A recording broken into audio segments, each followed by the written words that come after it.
The enemies of Judah and Benjamin heard that the exiles were rebuilding a temple to the Lord, the God of Israel. So they approached Zerubbabel and the other leaders and said, "Let us build with you, for we worship your God just as you do. We have sacrificed to him ever since King Esarhaddon of Assyria brought us here." But Zerubbabel, Jeshua, and the other leaders of Israel replied, "You may have no part in this work. We alone will build the temple for the Lord, the God of Israel, just as King Cyrus of Persia commanded us." Then the local residents tried to discourage and frighten the people of Judah to keep them from their work. They bribed agents to work against them and to frustrate their plans. This went on during the entire reign of King Cyrus of Persia and lasted until King Darius of Persia took the throne. Years later, when Xerxes began his reign, the enemies of Judah wrote a letter of accusation against the people of Judah and Jerusalem.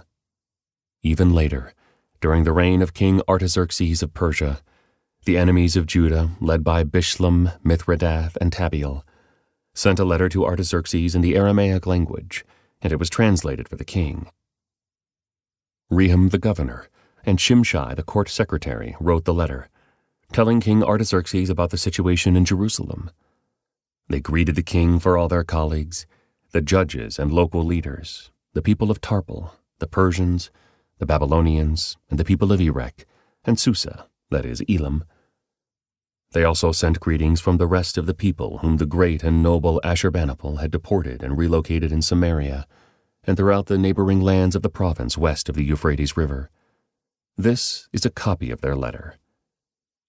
To King Artaxerxes, from your loyal subjects in the province west of the Euphrates River. The king should know that the Jews who came here to Jerusalem from Babylon are rebuilding this rebellious and evil city. They have already laid the foundation and will soon finish its walls.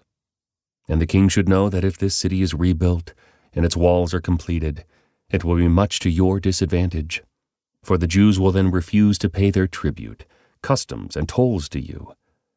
Since we are your loyal subjects and do not want to see the king dishonored in this way, we have sent the king this information. We suggest that a search be made in your ancestors' records, where you will discover what a rebellious city this has been in the past.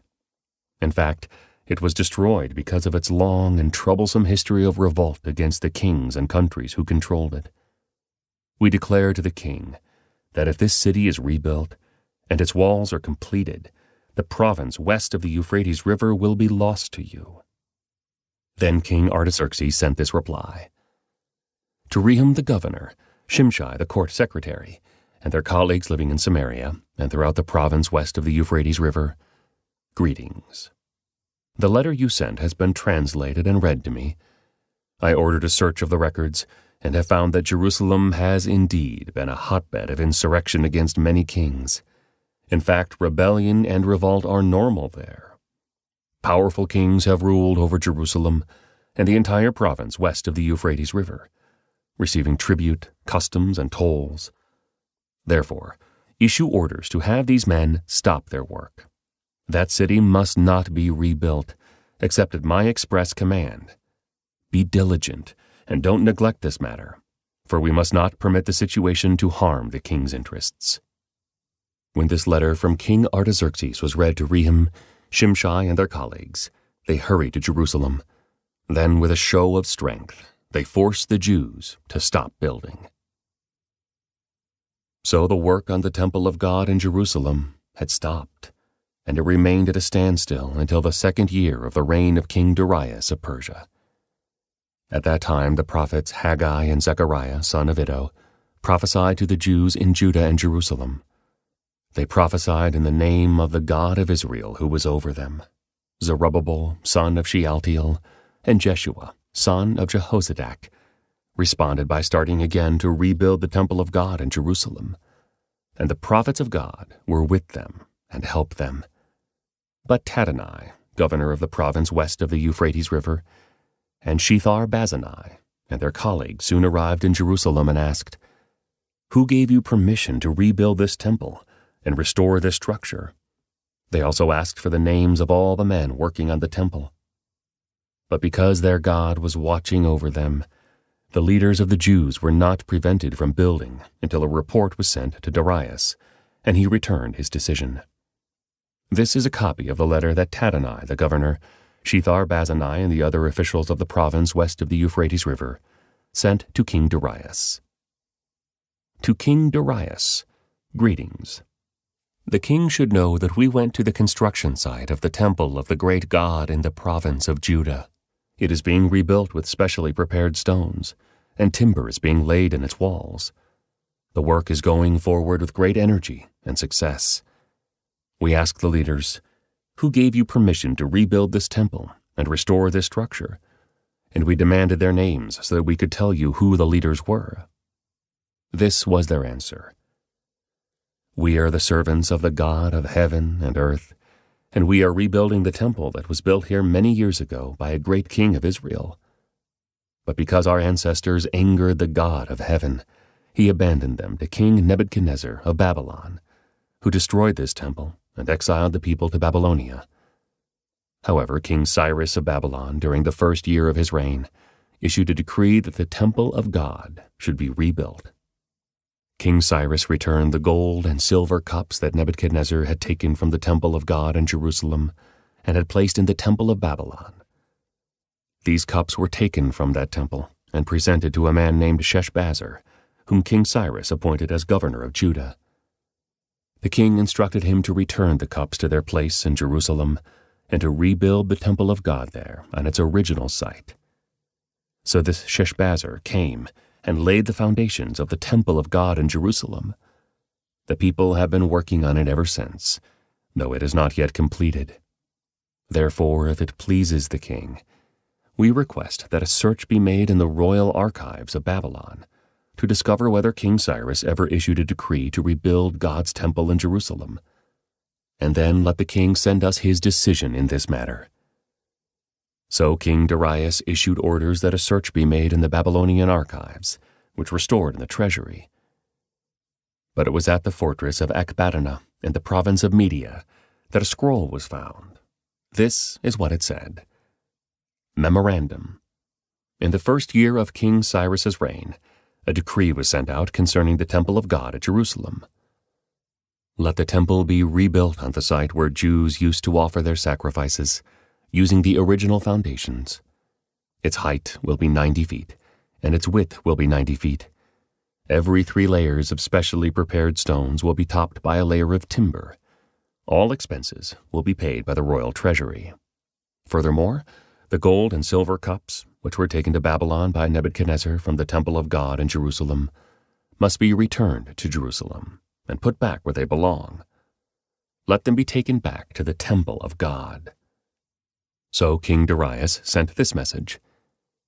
Now, therefore, Tadenai, governor of the province west of the Euphrates River, and Shethar-Bozenai, and your colleagues and other officials west of the Euphrates River, stay away from there. Do not disturb the construction of the temple of God. Let it be rebuilt on its original site, and do not hinder the governor of Judah and the elders of the Jews in their work. Moreover, I hereby decree that you are to help these elders of the Jews as they rebuild this temple of God.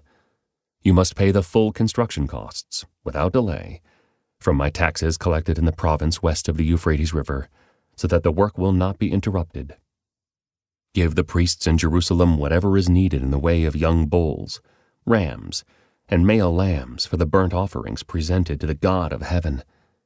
And without fail, provide them with as much wheat, salt, wine, and olive oil as they need each day. Then they will be able to offer acceptable sacrifices to the God of heaven and pray for the welfare of the king and his sons.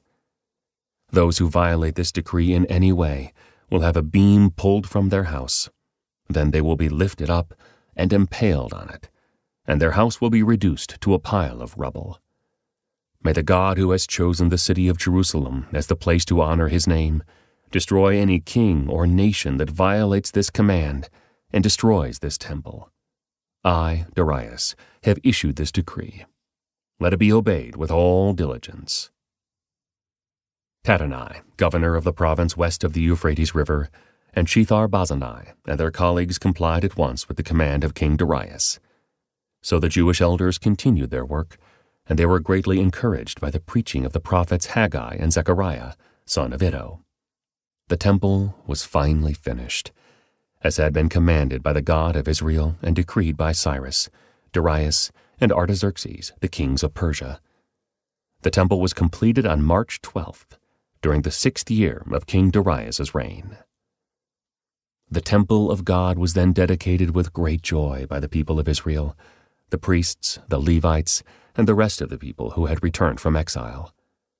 During the dedication ceremony for the temple of God, 100 young bulls, 200 rams, and 400 male lambs were sacrificed, and 12 male goats were presented as a sin offering for the 12 tribes of Israel. Then the priests and Levites were divided into their various divisions to serve at the temple of God in Jerusalem, as prescribed in the book of Moses. On April 21st, the returned exiles celebrated Passover. The priests and Levites had purified themselves and were ceremonially clean. So they slaughtered the Passover lamb for all the returned exiles, for their fellow priests and for themselves. The Passover meal was eaten by the people of Israel who had returned from exile, and by the others in the land who had turned from their corrupt practices to worship the Lord, the God of Israel. Then they celebrated the festival of unleavened bread for 7 days. There was great joy throughout the land, because the Lord had caused the king of Assyria to be favorable to them, so that he helped them to rebuild the temple of God, the God of Israel.